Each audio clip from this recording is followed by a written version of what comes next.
একজন লোক জঙ্গলে গেছে, জঙ্গল থেকে ফিরে আসার সময় দেখে যে রাস্তার পাশে একটা বাঘের বাচ্চা। তো বাঘের বাচ্চাটাকে সে পেয়ে কোলে করে বাড়িতে নিয়ে আসছে। শখে শখে ঘুরতে ঠেলায় শখে বাঘের বাচ্চা কই নিয়ে আসছে, ঘুরতে ঘুরতে বাড়িতে নিয়ে আসছে। এখন বাড়িতে তো আনছে ভালো কথা, শখে শখে, কিন্তু এই বাঘের বাচ্চা পালবে কেমনে? বাঘের বাচ্চা খায় বাঘিনীর দুধ। এখন বাঘিনী গেছে কোথাও জঙ্গলে শিকার করতে, বাঘের বাচ্চা ধরে বাড়িতে নিয়ে চলে আসছে। এখন বাড়িতে এনে তো পড়ছে বিপাকে যে বাঘের বাচ্চা পালবে কিভাবে। পরে হঠাৎ তার মাথায় বুদ্ধি আসছে যে ঘরের মধ্যে তো আছে ছাগল, ছাগলের বাচ্চাও আছে। তো চিন্তা করলো ছাগলের বাচ্চা তো ছাগলের দুধ খায়, তো বাঘের বাচ্চাটাকে দেখি তো ছাগলের দুধ খায় কিনা। তো বাঘের বাচ্চা ধরে নিয়ে ছাগলের ওলানের মধ্যে মুখ লাগাই দিছে। তো বাঘের বাচ্চার পেটের মধ্যে প্রচন্ড ক্ষুধা, মুখের মধ্যে যখন দুধ আসছে, তো এই দুধটা ছাগলের দুধ না বাঘের দুধ, এটা তার গবেষণা করার দরকার নাই। ও ছাগলের দুধ খাইছে, দুধ খেয়ে ওর পেট ভরে গেছে, সমস্যার সমাধান হয়ে গেছে। লোকটা চিন্তা করলো যাক, ছাগলের দুধ খেয়ে বাঘের বাচ্চা পালা যাবে। তো এইভাবেই বাঘের বাচ্চা ছাগলের বাচ্চার সাথে থাকে, ছাগলের দুধ খায়, আর এভাবেই দিনকাল কাটতেছে। দিন যায়, মাস গড়ায়, আস্তে আস্তে ছাগলের বাচ্চাও বড় হয়, বাঘের বাচ্চাও বড় হয়। তো ছাগলের বাচ্চা যখন একটু বড় হয়, তখন ছাগলের মাথায় কি গজায়? শিং গজায়। আর ছাগলের চরিত্র হলো যখন নতুন শিং গজায়, তখন খামাখাই খালি গুতাগুতি করে। ব্যাং যখন নতুন পানি পায়, অযথাই লাফালাফি করে। আর পাতি নেতারা যখন সামান্য একটু ক্ষমতা পায়, অযথাই পাবলিককে উৎপাত করে। যারা সম্ভ্রান্ত নেতৃত্বের অধিকারী, তারা কিন্তু পাবলিককে উৎপাত করে না। কথা ঠিক? এই তিন শ্রেণী, পাতি নেতা, কোন ব্যাং, আর ছাগলের বাচ্চা, চরিত্র তিনটার একরকম। তো ছাগলের বাচ্চার যখন শিং গজায়, তো খালি গুতাগুতি লাগে, সবকিছুর সঙ্গে গুতায়। দেখবেন গাছের মধ্যে, বেড়ার মধ্যে যা পায় তার সাথে গুতাগুতি করে। আর একটা তো আরেকটার সাথে গুতাগুতি লাগেই। তো সবগুলো যখন একটার সাথে একটা গুতাগুতি লাগে, তো বাঘের বাচ্চার সাথে গুতাগুতি লাগে। তো বাঘের বাচ্চার সাথে যখন গুতাগুতি লাগে, তো বাঘরে গুতায় ছাগল মজা পায়।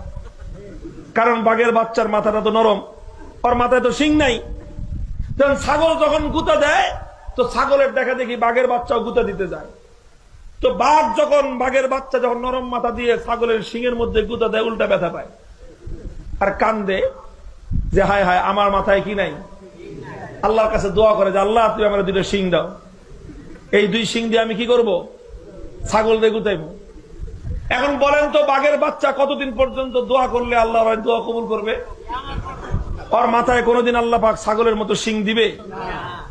তো ওই আফসোস নিয়েই আসে, আল্লাহর কাছে দোয়া করতেছে যে আল্লাহ দুটো শিং দাও, ছাগলটা গুতাবো।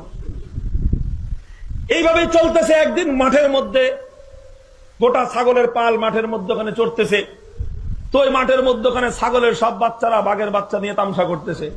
একটা মাথার মধ্যে, একটা পেটের মধ্যে, একটা পিঠের মধ্যে খালি গুতায়, আর বাঘের বাচ্চা খালি কান্দে। দূর থেকে বড় একটা বাঘ এই দৃশ্য দেখছে, দেখে তো বাঘের মাথা খারাপ, যে কোন যুগ আইলো এটা? যুগটা কি? ছাগলের বাচ্চা বাঘের বাচ্চা নিয়ে খেলতেছে, আর বাঘের বাচ্চা ছাগলের গুতা খেয়ে কান্দতেছে। এটা দেখে তো বড় বাঘের মাথা খারাপ হয়ে গেছে।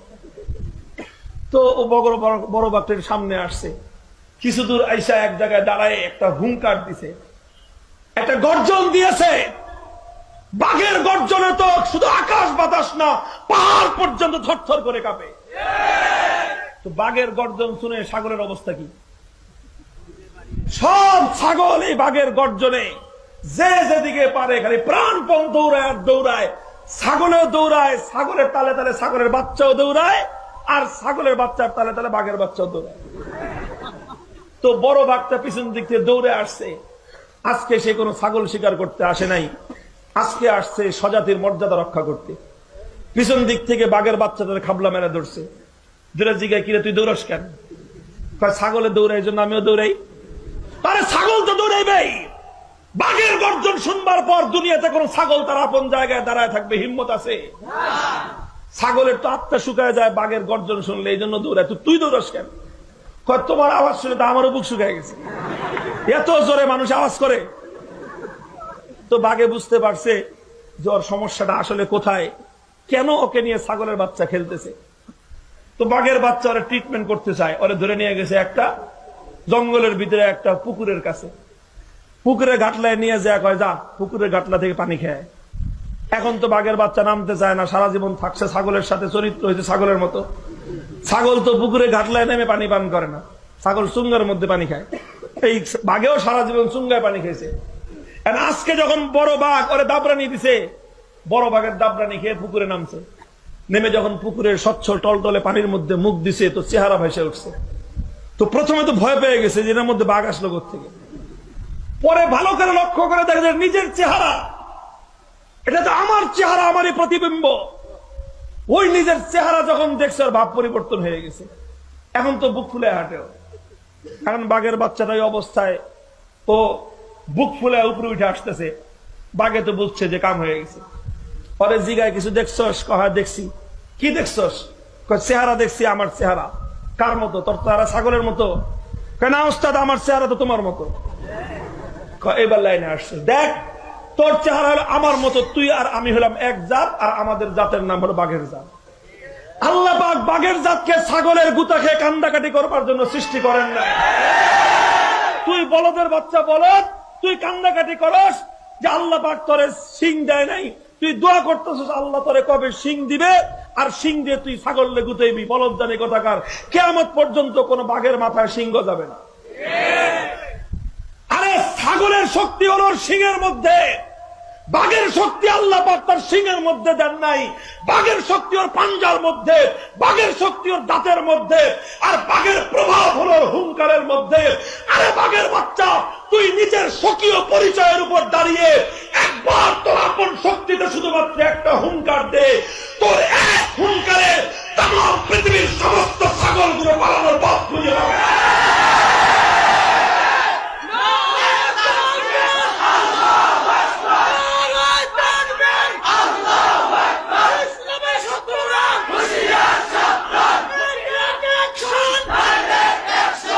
মুহতারাম হাজরিন, বলতে চাই আল্লাহ পাক মুসলমান জাতিকে বানিয়েছিলেন বাঘের জাত, আর মুসলমানদের সামনে তাম পৃথিবীর সমস্ত বেঈমান, সমস্ত মুনাফিকরা ছাগলের জাতের চেয়ে বেশি কিছু না। ছাগলের শক্তি থাকে ওর শিংয়ের মধ্যে। কাফের মুশরিক বেঈমানদের শক্তি আছে দুনিয়ার জাহিরি শক্তির মধ্যে। কাফের মুশরিক বেঈমান আর মুনাফিকদের শক্তি দুনিয়ার আসবাবের মধ্যে। আর বাঘের জাত ঈমানদারের শক্তি আল্লাহ পাক রেখেছেন ঈমানের মধ্যে। ঈমানদাররা যদি কিয়ামত পর্যন্ত খোদার কাছে দোয়া করে যে আল্লাহ তুমি আমারে ছাগলের মতো শিং দাও, কোশ্চিন কালেও বাঘের দোয়া কবুল করে আল্লাহর মাথায় শিং দিবেন না। আজ দুনিয়াতে বাঘের জাত ঈমানদাররা আল্লাহর কাছে দোয়া করতেছে, আল্লাহ তুমি আমাদেরকে ইউরোপের মতো উন্নত বানায় দাও, আল্লাহ তুমি আমাদেরকে আমেরিকার মতো শক্তি দাও, আল্লাহ তুমি আমাদেরকে রাশিয়ার গোলাম বানায় দাও, আল্লাহ তুমি আমাদেরকে চীন আর ভারতের দালালি করার তৌফিক দাও। আরে পুরা কপালি মুসলমান, আল্লাহ তোদেরকে তৈরি করেছিলেন চীন, ভারত আর রুশ আমেরিকার দালালি আর গোলামি করবার জন্য নয়। আল্লাহ তো তোদেরকে সৃষ্টি করেছিলেন এমন এক শক্তি দিয়ে